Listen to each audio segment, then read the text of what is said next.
We come now to the last book of the Bible, the last two chapters, Revelation 21 and 22.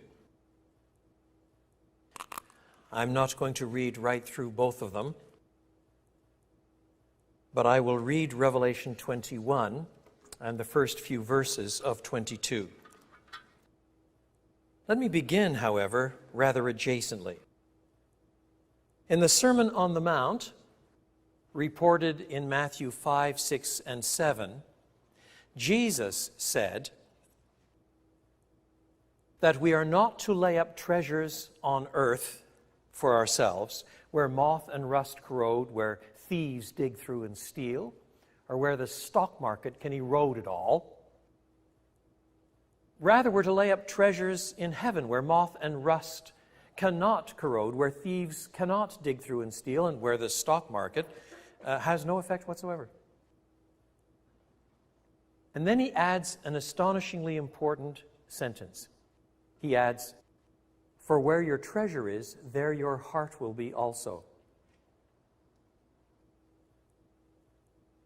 Now note carefully what he says. He does not say, guard your heart. He says, choose your treasure. Now there are other passages where we're told to guard our hearts. Guard your heart, for out of it are the well springs of life. Yeah, there are texts like that. But in this passage in the Sermon on the Mount, that's not what Jesus says. What he says is, your heart will follow your treasure. So choose your treasure aright. In other words, if what you value the most has to do with treasures down here, things which may, in themselves, be good, for which to give thanks, things to appreciate. If, nevertheless, that is the entire horizon of your treasure, that's where your heart will go. Heart now not in some sort of romantic or merely emotional sense. So often in the Bible, heart has to do with the inmost being of a human being, who you are, what you think, what you cherish.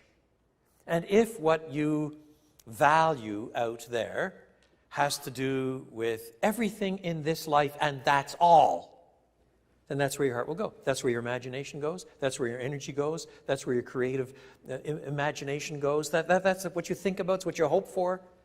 And it may be, if you're a Christian, that it's some sort of deep but fairly insignificant creedal level. You also believe there's a new heaven and the new earth, but it doesn't mean a blessed thing about how you live. Because your heart has its treasures here.